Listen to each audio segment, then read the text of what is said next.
Israel ও তার সমর্থকদের সামরিক আগ্রাসনের বিরুদ্ধে ইরানের প্রতি সংহতি প্রকাশ করায় বাংলাদেশ সরকার, জনগণ এবং বিভিন্ন সংগঠন ও প্রতিষ্ঠানের প্রতি আন্তরিক কৃতজ্ঞতা জানিয়েছে ঢাকাস্থ ইরান দূতাবাস। বৃহস্পতিবার ২৬ জুন দূতাবাস এক আনুষ্ঠানিক বিজ্ঞপ্তির মাধ্যমে এই কৃতজ্ঞতা প্রকাশ করে। বিজ্ঞপ্তিতে বলা হয়, বাংলাদেশের সর্বস্তরের জনগণ, শিক্ষাবিদ, রাজনৈতিক ও সামাজিক কর্মীদের পক্ষ থেকে শান্তিপূর্ণ সমাবেশ, বক্তৃতা ও বিবৃতির মাধ্যমে যেভাবে ইরানের প্রতি সংহতি জানানো হয়েছে তা মানবিক সচেতনতা ও ন্যায় বিচার, স্বাধীনতা ও জাতীয় মর্যাদার প্রতি বাংলাদেশের প্রতিশ্রুতি একটি প্রতিফলন।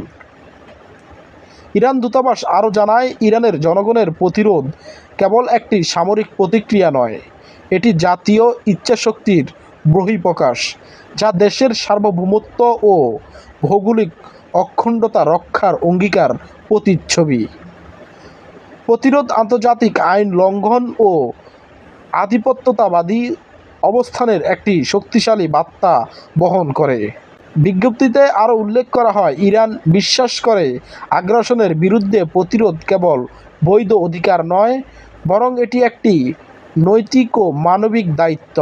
সহিংসতা, আগ্রাসন ও সম্প্রসারণবাদী নীতির বিরুদ্ধে বিশ্ব জাতিসমূহের মধ্যে পারস্পরিক সহিংসতা, আগ্রাসন ও সম্প্রসারণবাদী নীতির বিরুদ্ধে বিশ্ব জাতিসমূহের মধ্যে পারস্পরিক সংহতি পরিহার্য বলেও উল্লেখ করেছেন।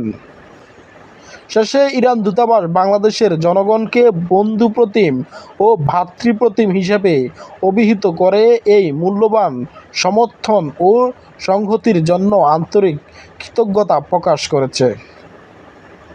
মেহের শরীফ, চ্যানেল ৫।